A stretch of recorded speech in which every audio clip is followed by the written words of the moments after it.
रहे हैं सिंगर साजन सिंह की आवाज में।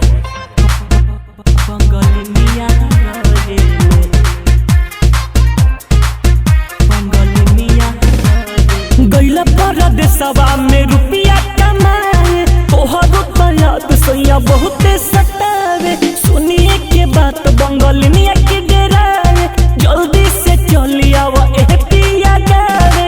अंतर मंतर सिखले है दिया तो नहिया रहेले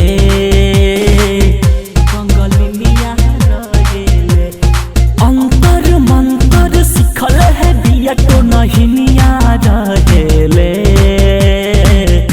किसने जल्दी आवो अपनी घरवा उहाँ बंगलिया रहेले। किसने जल्दी आवो अपनी घरवा उहाँ बंगलिया रहेले बंगलिया रहेले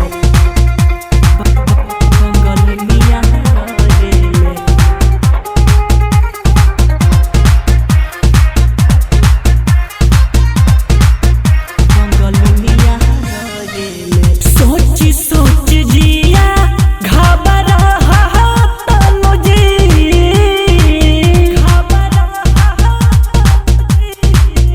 बंगलिया रहेले। आई बना तो जहान हमर जा तनु जी।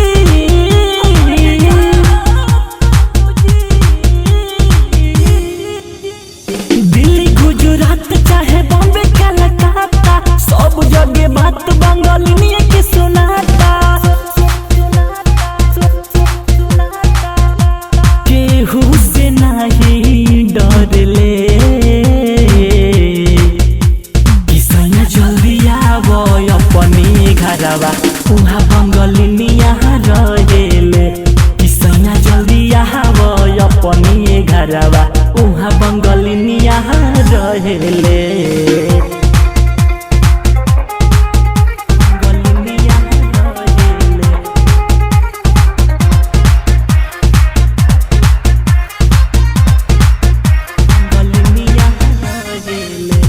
कृष्णा बेदर्दी रहुआ पूछत नइखी बात जी। पूछत नइखी बात जी। रहुआ से कह तानी बतिया हम सच जी।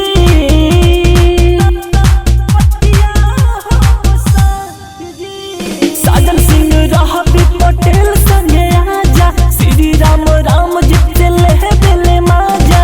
साजन सिंह रहबी पटेल संगे आजा कनिया राउड सच कहले बंगलिया। किसने जल्दी आवो अपनी घरवा उहाँ बंगलिया रहेले। किसने जल्दी आवो अपनी घरवा उहाँ बंगलिया रहेले।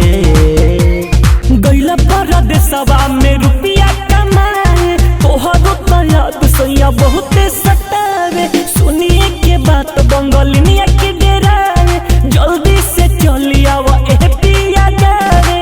अंतर मंतर सिखले है दिया तो नहिया रहेले